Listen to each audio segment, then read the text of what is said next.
Ladies and gentlemen, imagine this for a second. You take a photo in KwaZulu-Natal, then 37 seconds later, another photo appears on your phone in Rustenburg. Different location, different province, even different clothes. Now, unless South Africa secretly invented teleportation technology and forgot to tell the rest of us, that's physically impossible. Yet inside the courtroom of the Senzo Meyiwa trial, that is exactly the kind of timeline the state once asked the public to accept. 37 seconds, not 37 minutes, not 37 hours, 37 seconds.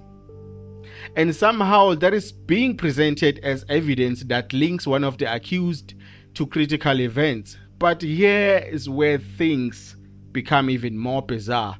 The same accused was already in detention during the period of some of these activities supposedly happened. And yet we are told his phone was making over 1,700 calls while he was locked up. Now the question isn't just whether the timeline makes sense. The real question is who actually had the phone. And if the phone was in police possession, how exactly did it continue making calls? Tonight on the Hot Series Say, we are going to unpack one of the most confusing pieces of evidence in this entire trial. Because when you slow down and start listening carefully, some of the things said in that courtroom begins to sound less like evidence and more like fairy tales. The 37-second mystery. Let's start with the part that left many people scratching their heads. The 37 seconds timeline. According to testimony discussed in court, two images linked to the accused appears to have timestamps showing they were taken 37 seconds apart, but the locations attached to those images point to two completely different provinces, one in KwaZulu-Natal, the other in Rustenburg in the Northwest Province.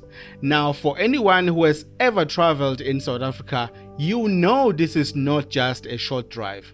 We are talking about hundreds of kilometers. Even if you had a private jet waiting on standby, the laws of physics would still refuse to cooperate.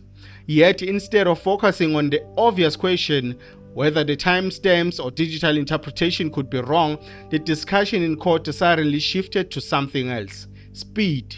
Running speed. Yes, running. Which brings us to the moment that many viewers found almost unbelievable. At one point, the discussion shifted into the idea that 37 seconds is a lot of time. Now think about that for a second. In athletics, the fastest human on earth can run 100 meters in under 10 seconds. But we are not talking about running across the football field. We are talking about moving between two provinces, KwaZulu-Natal and the Northwest. And yet somehow the conversation moved into comparisons with sprinting times.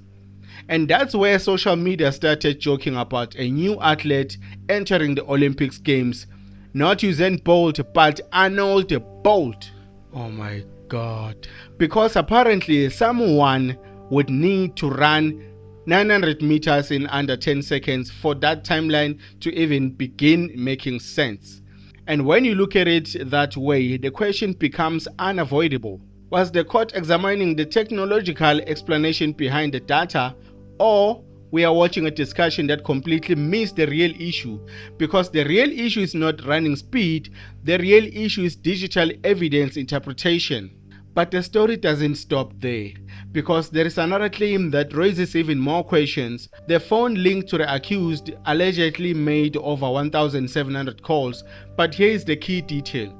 The accused was already in detention for months. So now we have a new puzzle.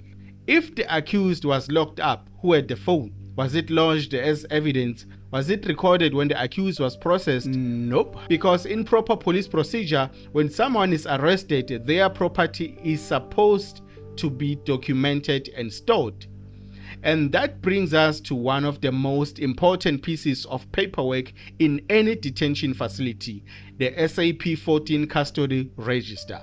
The SAP-14 Register records critical details: what property a detainee has when they enter custody, their physical condition, any injuries, So here is the logical question. If a cell phone was in the detainee's possession, it should be recorded. If it wasn't recorded, then either 1, the phone was never with the detainee, or number 2, proper procedure wasn't followed. And if the phone somehow remained active while accused was locked up, then the investigators would need to explain how that happened. Because evidence handling in criminal cases relies on one crucial concept: chain of custody. Without it, digital evidence can quickly become controversial. Another issue raised during the proceedings involves the question of injuries. An occurrence book entry reportedly stated that the accused had no visible injuries when admitted, but if allegations of mistreatment later surfaced, it raises several questions. Was the detainee properly examined? Nope. Who made the entry? I don't know. Was there a medical check? Nope. Because documentation in custody matters. It's not just paperwork. It becomes part of legal record. Yes.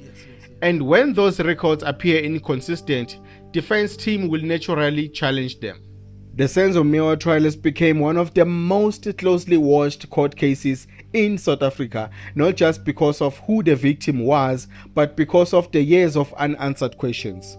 And when the evidence is presented in court, it must withstand scrutiny, not just from lawyers, but from the public as well.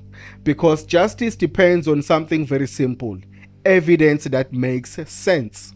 And when people hear timelines that seem impossible, phone making calls while their owners are locked up, or digital data that appears to contradict itself, the public starts asking questions. And those questions will continue until the truth becomes clear. Now I want to hear from you. Did the state make sense? Or are we all watching smokes and mirrors? Drop your thoughts in the comments. The more detailed, the better. And if you want to stay ahead of every twist in the Senzo Mewa trial and every courtroom shock that no one dares to cover, hit subscribe, turn on notifications, and make sure to share this video with everyone that you know who loves real courtroom breakdowns. This isn't just news. This is the truth in action. Stay in the hot seat, and we'll see you in the next breakdown. Welcome to the fire where the stakes ignite, where the questions burn hotter than the night. No escape once you're locked in the heat. This is your trial on the hot seat.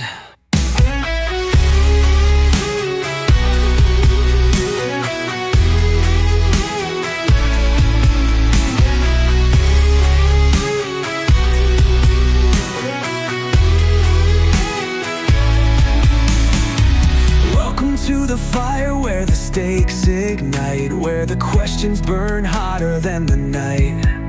No escape once you're locked in the heat. This is your trial on the